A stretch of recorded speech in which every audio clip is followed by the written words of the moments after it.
स्वागत है आपका आपके अपने चैनल आध्यात्मिक कथाओं में।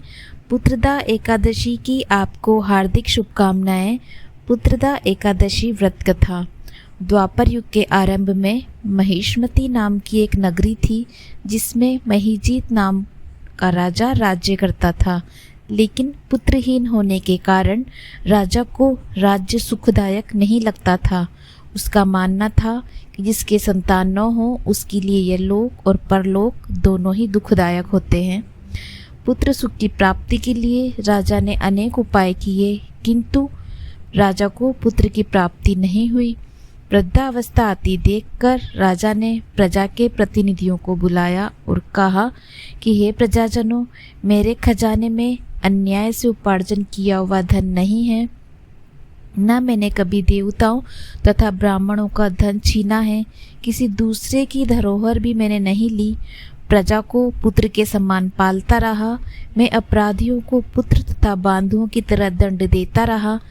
कभी किसी से घृणा नहीं की, सबको समान माना, सज्जनों की सदा पूजा करता हूँ। इस प्रकार धर्मयुक्त राज्य करते हुए भी मेरे पुत्र नहीं है, सो मैं अत्यंत दुख पा रहा हूँ। इसका कारण क्या है? राजा महिजीत की इस बात को विचारने के लिए मंत्री तथा प्रजा के प्रतिनिधि वन को गए। वहाँ बड़े बड़े ऋषि मुनियों के दर्शन किए। राजा की उत्तम कामना की पूर्ति के लिए इस श्रेष्ठ तपस्वी मुनि को देखते फिरते रहे।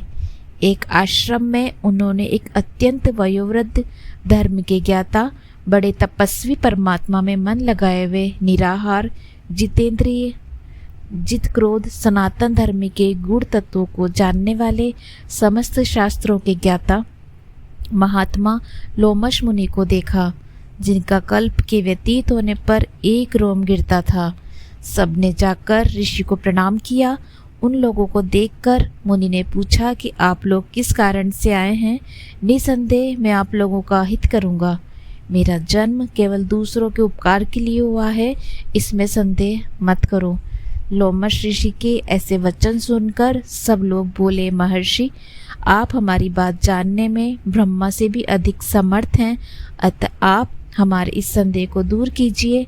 महिष्मती पुरी का धर्मात्मा राजा महिजीत प्रजा का पुत्र के समान पालन करता है, फिर भी वह पुत्रहीन होने के कारण दुखी है। उन लोगों ने आगे कहा कि हम लोग उसकी प्रजा हैं, अतः उसके दुख से हम भी दुखी हैं। आपके दर्शन से हमें पूर्ण विश्वास है कि हमारा यह संकट अवश्य दूर हो जाएगा, क्योंकि महान पुरुषों के दर्शन मात्र से अनेक कष्ट दूर हो जाते हैं। अब आप कृपा करके राजा के पुत्र होने का उपाय बताएं।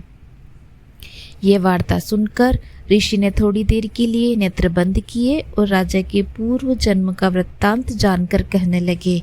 यह राजा पूर्व जन्म में एक निर्धन वेश्य था। निर्धन होने के कारण इसने कई बुरे कर्म किए। यह एक गांव से दूसरे गांव व्यापार करने जाया करता था। एक समय ज्येष्ठ मास के शुक्ल पक्ष की द्वादशी के दिन मध्याह्न के समय वह, जबकि 2 दिन से भूखा प्यासा था, एक जलाशय पर जल पीने गया।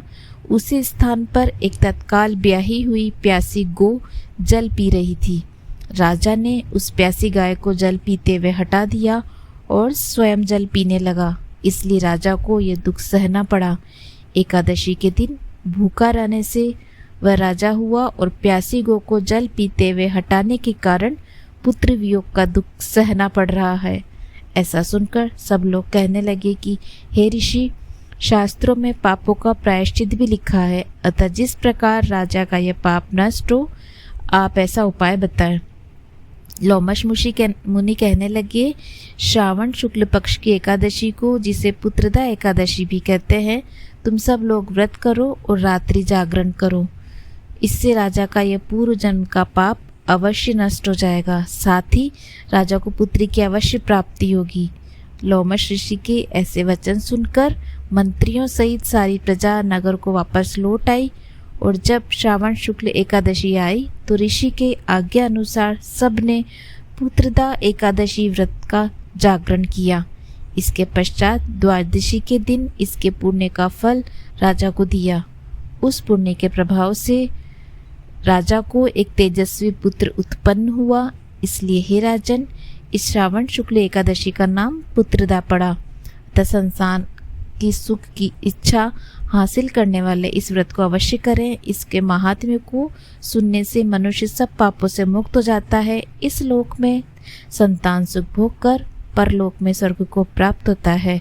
इस व्रत को करने से मनुष्य की सभी मनोकामनाएं पूर्ण होती है और वैकुंठ में जाता है। जय श्री हरि विष्णु। कहानी आपको पसंद आई हो तो लाइक एंड शेयर कीजिएगा एंड बेल आइकन का बटन अवश्य दबाइए। धन्यवाद।